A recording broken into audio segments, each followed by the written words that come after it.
Hello, everyone, and welcome to the Renovation and Outdoor Living Show for this Friday, the 26th of June 2020. Really good to see you all. Thanks very much for tuning in. Do say hello in the comments section if you want to. And our theme for today is going to be electrical safety. Okay, but before we get to that, I just want to remind you we've got a couple of competitions running, and we're going to announce the winner of the Resine competition very soon. You still, though, do have time to enter the Annie Sloan competition. This is to win the chalk paints from Annie Sloan, which you can use. Hey, Gareth, nice to see you. Just tuned in. So these chalk paints are amazing. You can use this to refresh or refurbish your furniture, your floor, your cabinetry. And the great thing about them, of course, is you don't have to sand it, you don't have to prime, you just slap it on. So that's $300 worth of Annie Sloan paints. That competition's still open. The Resine one, I'll give you the winner of very shortly. And we've got another new competition to introduce to you today later on in the show. So remember, oh, by the way, to enter the Annie Sloan competition, just tell us what you would use the chalk paints for and tag a friend. So a recap of Tuesday very quickly. We were talking about how to keep warm inside and out. And we started off talking about the inside, the insulation, with Alex McGregor, who's account manager for Ortex. And he was telling us all about the thermal envelope of the homes and how to keep snug in the winter and cool in the summer. And now the fact of the day from him, for me, was that it's worth spending the money when you're building, renovating. It's only a 1% spend of the overall build. And if you think about the comfort factor and the amount you'll save over the time you spend in the home, it's a no-brainer. And then we spoke to Charles George, who runs Colonial Hot Tubs. Now, he enticed us to think of, this is for the outside, how to keep warm in the outside. He enticed us to think of, you know, winter afternoons spent luxuriating in a handcrafted, I think it's Canadian cedar hot tub. They're all handcrafted, done in the old way the old barrel makers used to make them. And the takeaway from this was that apart from the fact he can do anything and put them anywhere, so if you want the flashing lights and things, he can do that. If you want them sunk in the ground, you can do that, whatever it is. And he can crane it into any nook and cranny. But the heat pump cost, if you use the heat pump as a heating mechanism for your hot tub, it'll be about $1 a day. So those were the two takeaways I got from last week. So let's talk about electrical safety. We've got, again, two guests today. Our first guest is Robert Knight. Now, Robert is a PDL home solutions consultant for Schneider Electric. We speak to Schneider about all things electric on this show. If you recognize him, well, it's because he is Schneider's resident celebrity. He's been on TV's The Block, 100 Day Reno, 7 Sharp, and The Cafe. And now, Robert, the pinnacle of fame for you is a live appearance on episode 24 of the Renovation and Outdoor Living Show. Good to see you. Good to see you too. Now, tell me, okay, let's jump straight into this, because, I mean, when you're planning a renovation, how important is it at that stage, before you get into the build, too far into the plan or the build, how important it is that you think about the electrical safety of what you're doing? I mean, it should really be thought about at the beginning of the project, really, to be honest. I mean, one of the things a lot of people really think about when they're doing the renovations or even a new build is all the pretty things that go into it, you know, all the styling, what it's going to look like, how it's going to function. But, you know, the electrical safety in the background is a massive consideration that should never really be overlooked. And depending on the age of the build and really what sort of level of renovation it's going to be going through, could be, you know, different things that you need to do based around that. Well, that's what I was going to say, and you're right. Of course, you have to think about it, because it doesn't matter how many pretty things you put in the renovation. If it's going to burn down, they're not worth much, are they? But no, that's right. So let's talk about the extent of the project, and I'm sure it changes. But should you, if you've got a home, should you be thinking about a full rewire, or can you just do a few plugs or a new switchboard, new fittings? I mean, how extensive do you have to go, and what tells you how much you need to do? Hey, it really depends on the house, to be honest, And, you know, that's probably the sort of thing that will really be uncovered as you start to go through the project.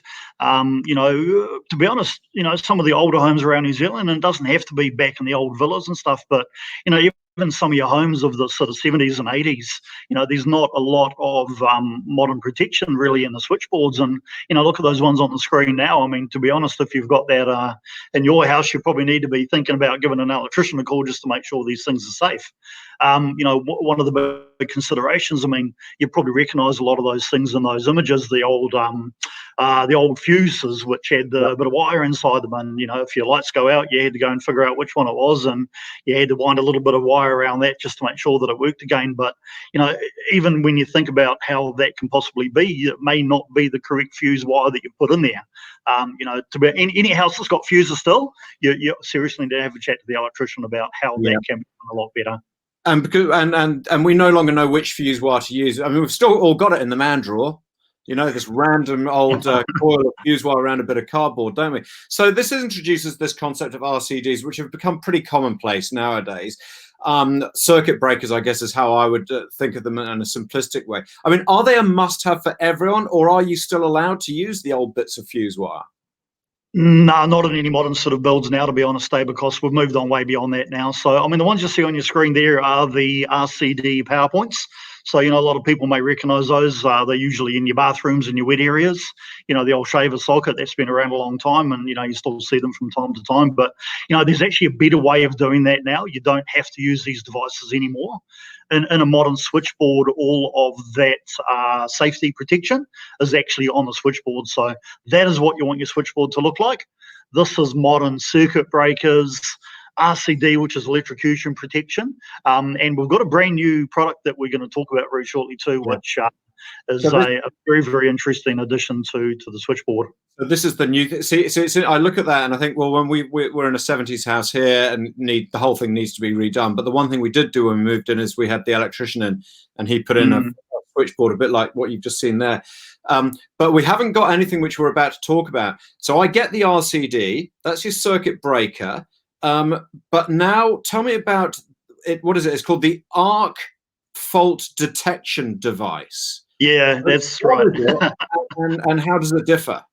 So that's why we talk in acronyms here at PDL Schneider Electric. AFDD, much easier than arc fault detection device. Okay, so in a modern switchboard, we have circuit breakers. So your circuit breaker is effectively going to be your fuse, right? So how that protects the wiring in your house is if you overload it, it will trip. So imagine we're plugged in 12 toasters, cooking 24 pieces of toast all at once, overload the circuit, that circuit breaker will trip out, much like you're blowing a fuse, right? The unit in the middle there is your residual current device, or an RCD. So that is your switchboard mounted electrocution protection. So this, if you stick your knife into the toaster to get your bit of toast out that's jammed, that is a device that will save your life, okay? So anything like that, faulty appliances, wire showing, gets touched, kids sticking their, or my favourite into a socket, anything like that. Slicing the flex when I'm cutting the hedge. That always yes, that is a very good reason to have an RCD protection. Absolutely, yeah. So what none of those things protect you against, however, is a big thing, and it's electrical fire. So if you ever hear about a house fire, unfortunately, that has started from an electrical fault, it's basically started by a faulty appliance or a damaged extension lead or a plug that's not plugged in properly, anything like that. Anything like that that causes a teeny weeny little spark, which they call an arc, it will slowly but surely get bigger and bigger and bigger to the point where it actually combusts and it can literally start a fire. It'll burn the house down. Now, what a arc fault detection device does, goes in your switchboard, and it will protect those circuits that you have those sort of things plugged into. So, bedrooms, lounges, stuff like that. So what it's going to protect against is, your broken cables, your loose plugs, cutting through a cable, a blimmin' feral rat that's running around in your roof and it's had a bit of a gnaw through your cables and it's exposed some conductors. And that is what a arc fault detection device protects you against. So it's like insurance. You hope you never need it, but it is damn good insurance because it'll stop electrical fires. So it can actually, it sort of senses the arc, does it? Just, I mean, like the first arc, would it, or does it need a few before it triggers? I mean, let's say it's a smallest little arc that gets caused. So there's been a lot of work done on these devices to fine tune them. So they don't trip inaccurately. So they will only trip when you actually have something that could potentially cause a fire. So the first little sign of an arc will knock that circuit out. So if you've just upgraded all your electrical circuitry and you've put in nice fancy RCDs, how easy is it now to absorb one of these, to put a couple of AFDDs in? Yep, no, good acronym. So generally when we're doing a new switchboard in a house, it's a good rule to make it a little bit bigger than what you need. You don't really want a switchboard that is absolutely chock-a-blocker. Now, those AFDD devices are slightly wider than the circuit breaker that they replace, but otherwise it's just really a matter of out with one and in with the other. Electrician comes in and does his business, and that's basically all you need to do. As long as there's room. So as long as there's room in your switchboard, then you can chuck it in. A lot more expensive? Yeah, they do cost a little bit more. They probably cost a hell of a lot less than burning the house down. And like I say, I look at it as insurance. So it's probably going to cost you about the same as what your insurance premiums cost for a few months. Yeah, and when you look at the phenomenal cost of insurance, as you just said, I wonder if the insurance companies will actually start lowering their insurances, house insurances for people who've got these AFDDs in place. AFDD? Yeah, AFDD. AFDD, yep, yeah, well done. Yeah, I mean, it certainly has potential that way. These products have been available in Europe for quite some time. They've only come across to our country. They're actually mandatory in a lot of European countries. So, it's a bit of a no-brainer to incorporate something like that into a New Zealand switchboard. I mean, another application too, think about rentals. You do not know what your tenants are going to be plugging into your socket outlets. And, if they burn the house down, it's not their house that they've burnt down, so it's certainly good insurance for that application too. Yeah, it's so interesting. Jessica's just written in saying, we just bought a property. Our switchboard looks way, way older than the pictures of your older ones. Whoa, Jessica, get a Sparky round. Honestly, it could be saving you a lot of grief. But honestly, it could be saving your life. And that's why you've got to predict that sort of thing, eh? Yeah. Hey, good on you. Hey, really good to have a chat. Thanks, Robert. Bob, we'll speak to you. Rob, sorry. You look a bit like a Bob to me, but I think you're. Hey, Rob, thank you very much for your time. Let's chat again soon. Okay, that was great. Thanks for your time. Yeah. Brilliant. Good to see you. And Eddie's just written in afternoon, bit late today. Come on, get with the show, Eddie. Get with the program. We gave away a car, and no one entered. You would have had it. But no, good to see you. Thanks for tuning in. So, competition time. We want to very quickly draw the winner of the $100 voucher. This is the Resine $100 voucher plus the pot of M&Ms. And to win this, you had to tell us how many M&Ms were in the pot. So you all Googled it, and you all probably got that right. And you had to tag in a mate. And the winner is of the Resine $100 voucher and litre of M&Ms is Pamela. See, I don't think they do this random draw. They just find the most difficult name to say and they chuck that up to put me off. Pamela Luanga. Well done, Pamela. You've won the painting voucher. Really good on you to enter. Thanks a lot for that. Give us your details. You can do it through a private chat, and we will get that out to you as soon as possible. Now, let's continue with the safety theme. So we've done overall electrical safety when we're renovating. What about, and here, this would be the biggest concern, what about when you've got little ones in the home?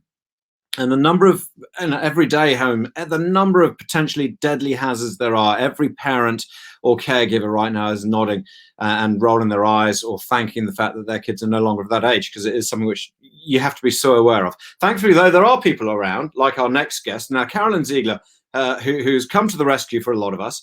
Carolyn's co-founder and product development director of Dream Baby. It may be a brand you've heard of.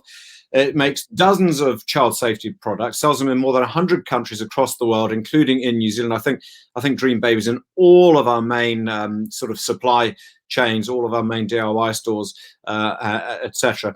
And Carolyn joins us from Australia. Good to see you, Carolyn. Thank you very much indeed for giving us some time.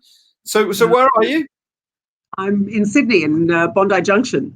Oh, that's HQ, is it? Because we always assume a company like this is going to be, I don't know, in the US or something, but that's home, is it?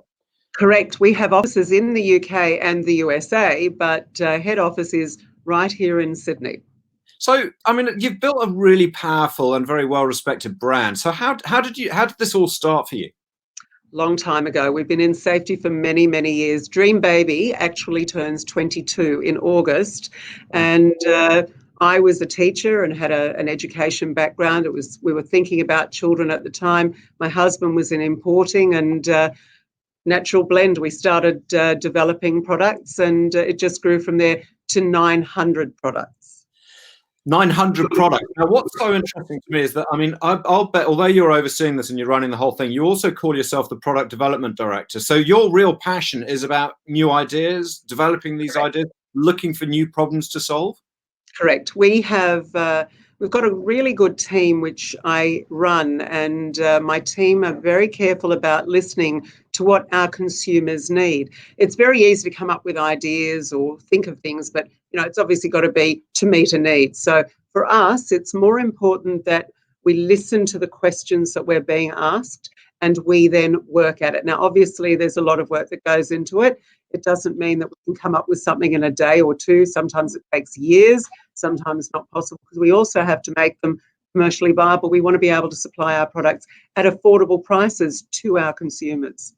Yeah, given the consumers are probably under all sorts of financial pressures anyway, with the little ones beginning to crawl around. So you get a lot of feedback from customers, but you also work in conjunction with safety agencies around the world. We do. So, for example, within the last few years, one of the ones that we worked very closely with was a body here in Australia talking about window safety. Unfortunately, there are many children that fall out of windows and many of them die of consequences. Sometimes they're lucky and they've just had a little injury. But, you look at Eric Clapton, whose child fell out of a window in New York. I think it was like 50 stories up and unfortunately died. And, it really does... It's a problem. So we have helped with the body here developing new standards on how much windows can actually open. And we have helped with that, and 10 centimetres to 12.5 is actually the recommendation. And that has actually been taken on board in many states in Australia, and similar things are happening overseas, including New York. Yeah, that's fantastic, isn't it? So now I want to pick your brains a bit, because obviously this is a renovation show, and this is about indoor and outdoor renovation and landscaping. This is a hotbed, I would have assumed, of danger when it comes to tiny people. So, and we could probably do a whole show on this. But I mean, how can we ensure? This is the big question. How can we ensure our little ones are going to be safe? What are the main areas of concern you'd have, where if somebody's planning a renovation starting tomorrow, and they've got a couple of crawlers and a couple of toddlers maybe, that they need to be aware of right now? Okay, very much planning ahead. If you don't plan ahead and you do it as you go, it's doable, but it's certainly a lot easier if you plan ahead. Now, it depends very much on whether you're doing one room, you're doing a whole house, whether you're living in the house, or whether you're living outside the house and coming to visit the property. So where would you like to start? You tell me. So already there's a distinction there. If you're living in the house, let's talk about that. So let's say you're just renovating a single room. Okay, so if you're renovating a single room, one of the very important things is to block off that room. You can use the gate that you've got shown on screen now. You'd be better off to actually block the hallway to that room, because remember that you've got tradespeople or yourself carrying all of the supplies in through the house. Now, you also have to make sure that a child can't get out the front door. But you want to block off that area. Remember, there's not only the debris, you've got sharp power tools, you've got everything there that could potentially be dangerous. And you also have to remember the dust factor. So if you can keep kids in another area of the house altogether, even better. But, it's very important to be planning ahead with that room. Can my child be at daycare on that day? Or can I have some parent in the, grandparent in the house helping? Just try to work around it. But then using things like the gates, again, as you can see in front of you, is invaluable. Also, playpens. Playpens are fantastic. You can put your child in that playpen and know they're going to be there. And again, make sure you can see them wherever possible. You obviously don't want to be leaving them for long periods of time, but you can certainly keep them within sight. And that's very important. But you want them out of reach of all of those dangerous things. And don't forget little droppings of materials like a screw head or whatever. They're all choking hazards. In the mouth, of course. So actually, that was a really good point you made about you can actually plan with your contractors, with your team, and say what are you doing on certain days, because we'll make sure we're not even in the house, rather than warning you there. So now here's the challenge for you. You're renovating the nursery, the child's room, which the toddler lives in. Mm-hmm. Okay, big planning ahead here. Wherever possible, make sure your cot or crib or future bed is nowhere near a window. Now, it's very important to ensure that windows are blocked off to 10 centimetres, but there are situations, unfortunately, where children have bounced on beds, windows have been open, they've fallen out of windows, and, well, no, you don't need to go further. But also you don't want them climbing. Now, the other thing to bear in mind about staying away from a window is to make sure that, you know, you've got blind cords and you've got curtain cords. Now, strangulation issues, it's terrible. It happens, unfortunately, worldwide. It's still ongoing. You know, it can happen in any room of the house, but definitely avoid having your cot near the window. But generally in the room, make sure again that you can use a gate to block things off. And with the blind cords as well, don't forget you can use things like blind cord wind-ups. We've got cleats that you can screw into the wall, so you've got those out of the way, and that helps. Don't forget to also child-proof your cabinets and any places you've got things. And don't forget, when your child is young and they're on top of a change table, you want to make sure you never leave them even for a second, because they'll roll off. See, and that's what's interesting to hear for me, because I think there's a lot of standard information we hear as young parents, and that is, you know, the cupboards, the toilet seat, the not rolling off, but things like that with the cords by the blinds, those are the sort of things people don't think about so much. So that's really good advice. So now let's say the whole place is you've moved out because you're having a major renovation out the back. So there's no danger? Plenty of danger, lots and lots of dangers, but also you can plan ahead with your design of your home. So number one, if you are going to the property and your child has to be with you, they can't be in daycare, there's no one to mind the child, please make sure that your child is always in your arms tightly or in a stroller harnessed in. You don't want them to be, obviously you're not going to be leaving them in the car, but you want to make sure they're near you, and be careful as you're walking around, because again, you can see that there'll be little things that could be sticking out, you know, a metal rod, you know, part of a stud of a wall. You just want to make sure that your child can't touch it. There could be things that are sharp, there could be electrical, etc. But your design is very important. So when you're looking at designs, think about things. Now, is my bathroom big enough for a bathtub? Am I putting a bathtub in? You know, if you're not putting a bathtub in, there's not enough space, and I'm redoing the kitchen, do I want to make sure that the kitchen sink is big enough that I can bath my child when they're little? You can even use a bath seat in the sink or in the bathtub, obviously, to make things easier. You know, do I really have to have the most on-trend corners at the moment are quite sharp? Do I really want to do that? Yes, I can use a corner cushion. There's no problem in using that. But do I want to just slightly round it so I don't have to worry about that? And if you're planning ahead carefully with the idea of child safety, don't forget that the resale value of your house may go way up because of the next people that could move in. But, you know, think about things that are, you know, easy to, you know, design. So, for example, if you're looking at your bathroom cupboards or your kitchen cupboards, do I want to use handles on my cupboard? They, you know, sometimes, you know, it depends at the moment, they're almost on the way out, you know, but a handle is much easier to put a child safety product on that doesn't have to be attached, whether it's screwed in or whether it's done using adhesive. Not that I'm trying to deter you from all of those products that I've got that do that. But, you know, the other thing to think about is if you've got a cabinet that you push to open or close, or one that has those lovely little grips to pull the whole cabinet open, you really want those fingers that could have a bit of mud, grubbiness on it to open that as they're getting older, when they're 9 and 10 and you don't need the child safety locks on anymore. Think about that as well. It's just, you know, safety, but certainly certain ease for the parents in the future. I love how far ahead you're planning. You're actually now thinking, forget about the safety of the fingers when they're tiny, but now it's just about making it easy to clean.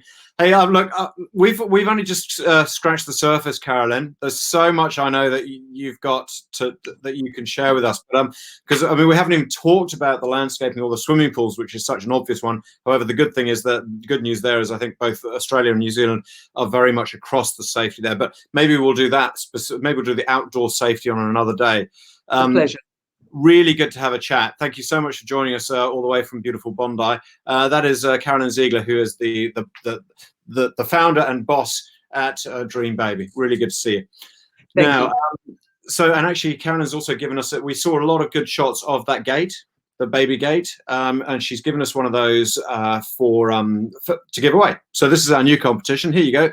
It's a prize one. It's worth over $150, and it is that gate. And the reason why we call it a bundle, because it's been bundled together with the ramp, which I think just makes it a lot easier to get over, etc. But if you've got a youngster, or you've got or you look after the grandchildren, or you just like the idea of having a gate to keep an animal out, who knows? But then have a look at this particular competition. Now, what you have to do to enter is comment below on why you need this prize pack from Dream Baby. Why you need this prize pack from Dream Baby. Okay, what is it about your home or your situation? Are you doing a renovation? And why you might need this? And we'd love to give this away. We'll probably try and do it in early July. We've had some lovely comments about the interviews this morning. Jessica Newman says, very good tips from Carolyn. And Eddie has said, is there a checklist of these safety tips? I think we could probably put one together, Eddie. I'll get the team onto that, and they'll put it up on the website or on the Facebook page, because yeah, there's a lot to take in there. Now, you know, this new feature we're doing is the top 10, and on Tuesday we did the really important top 10. The one you must, I mean, you can't live without this top 10. By the way, the Renovation Outdoor Living Show Facebook's just put up some useful advice there, Eddie. There's a link through, so have a look at that, you and anyone else. So Tuesdays was sometimes we do trivial ones, sometimes we do important. There was a really important one on Tuesday, which was the top 10 weirdest unofficial national days, which is really important to have at your fingertips. The top 3, if you remember, were National Pizza with the Works Except Anchovies Day. Well, thank goodness we got one of those. We've got the National No Dirty Dishes Day, and that was made up by someone who just wanted the children to do the washing up, and said, look, only on this one day can you do this. And then the number 1 most ridiculous or weirdest unofficial national day was the National Open an Umbrella Indoors Day. So I hope you've marked March the 13th in your diaries for that one. So very quickly, the top 10 this week, today, Friday, is the top 10 safety fails. Best or worst safety fails. And number 10, we've got the ladder extension. That could be my house. That is ridiculous. Number 9, the fire exit, which of course must never be blocked. Well done to that particular supermarket. And even if the trolleys weren't there, there's a bloody great concrete brick which you'll trip up as you're running out, and you'll knock your teeth out anyway. Number 8. Well, it's another ladder. Well, that's practical, isn't it? If you can't afford scaffolding, get 3 ladders, do that, and away you go. Number 7 we've got is the pickup truck. Outstanding. I'm amazed that isn't tilting backwards. If he goes up a hill, he could be in trouble. Number 6, well, sometimes you just don't need a ladder. No, not when you've got a door to stand on. That's brilliant. Well done to him. Number 5, danger, flammable gas. So put the smoker on that particular part of the job. Number 4, the cameraman who was shooting before drones. This is before drones were invented. That is utterly crazy. You'd do anything to get the shot, wouldn't you? Number 4, no, we'll get to the top 3. Number 3, sorry. This is the locked emergency fuel button. Nice padlock. Number 2 is this is the load bearing pillar. That is actually just an entire gap underneath, isn't it? And number 1 of the best top 10 safety fails is the human harness. Yeah, just hold on to him and she'll be right. There you go. Top 10 safety fails for the week. This is Friday. I'll look forward to seeing you again on Tuesday. I think we'll give away the Annie Sloan Paint Prize on Tuesday. Thanks very much for tuning in. And for those of you who've added a comment, really good to see you. We'll see you next week. Have a great weekend. Bye-bye.